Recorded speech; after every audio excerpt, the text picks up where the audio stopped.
Gentlemen and ladies of the world, prepare yourselves for an enlightening glimpse into the sexual practices of ancient Egypt.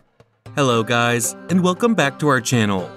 In this video, we'll be uncovering some rather kinky facts about sex in a society that may seem worlds away from our own, but is actually surprisingly similar to modern times.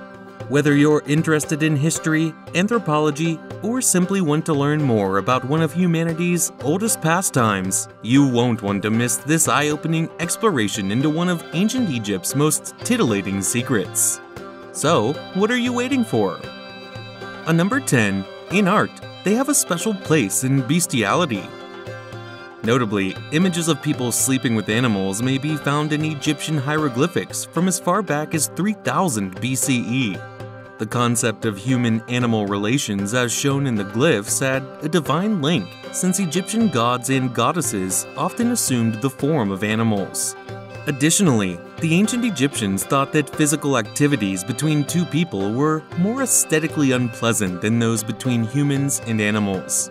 Some claim that what seems to be hieroglyphic bestiality is really a coded illusion of intimate relationships between people. Moving forward, incest was common among ancient Egyptian gods, goddesses, and royalty. Incest was uncommon in ancient Egypt, although siblings were often married to and had offspring with by Egyptian aristocracy and legendary gods. Seth and Nephthys, Osiris and Isis, Shu and Tefnut, to name a few brother-sister pairings from Egyptian mythology, are just a few examples. Additionally, Egyptian monarchs regularly wed siblings, since they loved to imitate the gods. Sadly, all the intermarriage produced frail family lines with many genetic flaws. For instance, experts think King Tut suffered from degenerative bone disease, a cleft palate, and a bent spine, among other conditions. Also, no one really cared about virginity. The Egyptians placed little value on virginity. Being married to a virgin had no special meaning. Premarital relationships were freely performed, and as long as they included two single persons, there was no shame associated with them.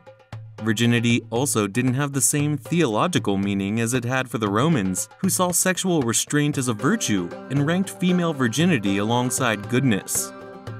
On number 7, if you were a woman, cheating on your spouse was a big no. While having sex before being married was perfectly acceptable, you were essentially tied into that partnership once you were hitched. Unless you were a lady. Extramarital relationships were strictly forbidden in ancient Egypt because married women were seen as particularly holy. Therefore, it should come as no surprise that individuals found guilty of adultery faced quite severe penalties. Consensual relationships with married women might lead to whipping, mutilation, or even execution for both parties. Of course, a married guy who had a sexual relationship with an unmarried lady just had to endure a little social humiliation. In ancient Egypt, only one of two circumstances, childlessness or the wife's infidelity, would permit a divorce. Moving forward, the first record of oral appears in Egyptian myth is found. Ancient Egyptian mythology is famous for its depiction of the resurrection of Osiris. It is also the first known instance of fellatio in recorded history.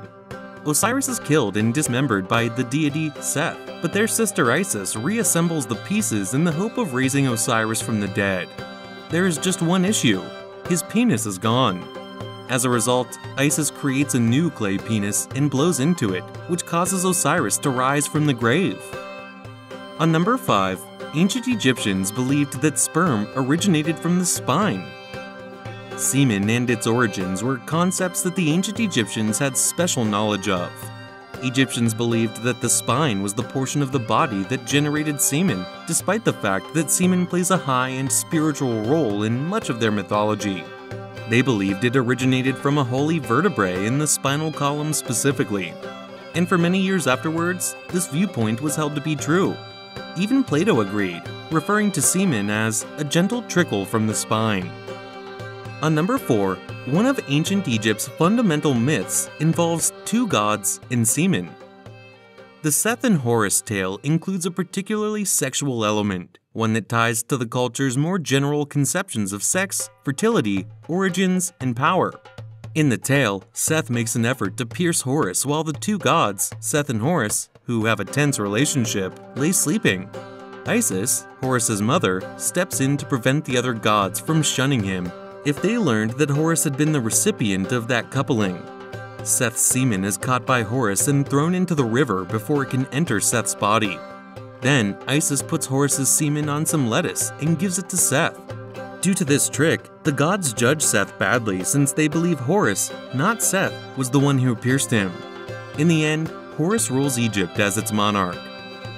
Also, adultery was a death sentence. Like in every community, there were circumstances other than marriage in which people had sex in ancient Egypt.